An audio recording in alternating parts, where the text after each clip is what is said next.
बात जंग बदर 17 रमजान को सूरज जब डूब रहा था तो उसने एक अजीब मंजर देखा कि 313 की मुख्तसर सी फौज मक्के की 1000 की इतनी बड़ी फौज को शिकस्त दी जिसमें सारे मक्के की क्रीम आके बैठ गई।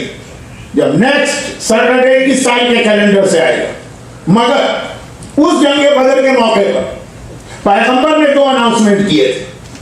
एक वो था जो हमारे बरादर अभी मुर्तजा साहब की स्पीच में था यूथ के हवाले से, वो नेक्स्ट सैटरडे ही को बताऊंगा क्योंकि आज वो टॉपिक नहीं।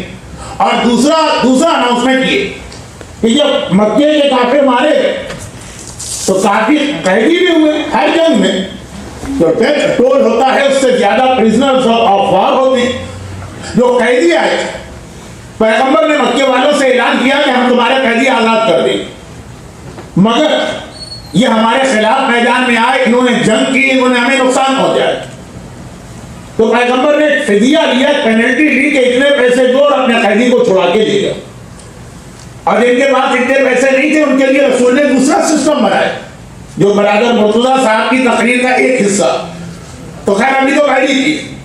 अब ये जो कैद होके आए थे इनमें जनाब ज़ैनब के शौहर भी थे। कौन जनाब ज़ैनब? रसूल खुदा और जनाब खदीजा की भांजी।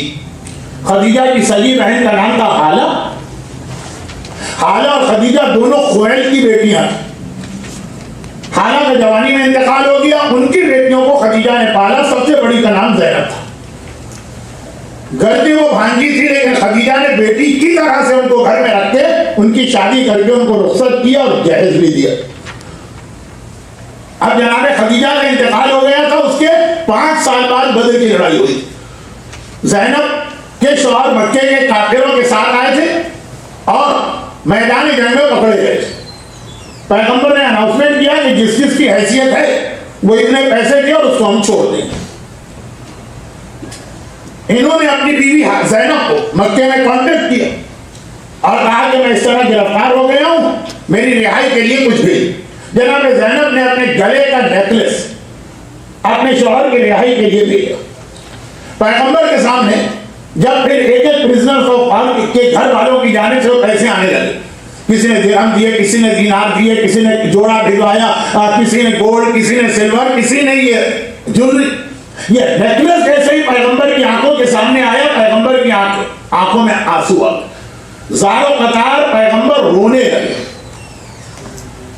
अब ये बहुत ही सीरियस किस्म की एक मीटिंग हो रही थी पैगंबर के खेमे में। सारे असहाबे रसूल जमा थे, या रसूल अल्लाह उसके घर से ये चीज आई है, इसको छोड़ दें, इसके घर से ये आई। पैगंबर रो रहे, घबरा के पूछा, आए अल्लाह के रसूल खैरियत तो है, आप रो क्यों रहे? पैगंबर ने कहा नेकलेस देखकर मुझे खदीजा ताहिरा याद आ गई, उनकी ईसार याद आ गया, उनकी वफादारी याद आ गई। लोगों ने कहा या रसूल अल्लाह नहीं समझे, नेकलेस देखकर रो क्यों? कहा ये खदीजा ताहिरा के अपने गले का नेकलेस और हार था। जब अपनी भांजी को विदा किया था तो जहेज के अंदर अपना ये जेवर भी अपनी भांजी को दिया। सारी जिंदगी मैंने गले का ये हार, ये नेकलेस खदीजा की गर्दन में देखा। आज इसको मैं देखता हूं, मुझे खदीजा ताहिरा याद आ रही है और खदीजा याद आ रही है तो खदीजा की याद मुझे आंसू बहाने पे मजबूर कर रही है। इसमें 3 छोटी बातें। नंबर 1, पूरा 1 साल तो पैगंबर ने खदीजा का मातम किया ही, लेकिन ऐसा भी नहीं कि 1 साल हो गया मातम खत्म बंद नहीं, इसके बाद भी टाइम टू टाइम खदीजा याद आती है और मातम का सिलसिला चलता। दूसरी बात, पैगंबर ने ये बताया भाई ये नेकलेस है क्या, ये सोने का बना हुआ। क्या सोने की अहमियत? जैसे आज हमारा बच्चा कह देता है मौलाना ये तो कपड़ा है, बाजार से खरीद के लाए, पुराना सीख दिया तो इतना काबिल एहतराम हो गया। इनको समझाना जरा मुश्किल होता, तरीके से समझाया जाए। जैसे जाफरिया वाले यूथ एक्टिविटीज को अब शुरू कर रहे हैं, बल्कि शुरू कर चुके हैं, तो इस किस्म की बातें होंगी नहीं। लेकिन ये बातें जो हम पाकिस्तान में जब तक रहते थे तो दुश्मनान अहले बैत की जबानी सुनते, अब अपने बच्चों की जबानी सुन रहे। तो ये नेकलेस है क्या? नेकलेस एक बैटरी की बनी हुई चीज है, लेकिन उस नेकलेस को देख के रसूल रो रहे हैं और खदीजा को याद कर रहे हैं और बता रहे हैं कि चीजों की निस्बत की अहमियत कितनी ज्यादा होती है। तो खाली 1 साल मातम नहीं किया, जब भी खदीजा का कोई जिक्र बना पैगंबर की आंखों में आंसू आ गए। पैगंबर ने बताया कि एक आम सी चीज भी जब किसी काबिल एहतराम शख्सियत से मंसूब हो जाए तो उस शख्सियत का, उस चीज का भी एहतराम होता है, उसके हवाले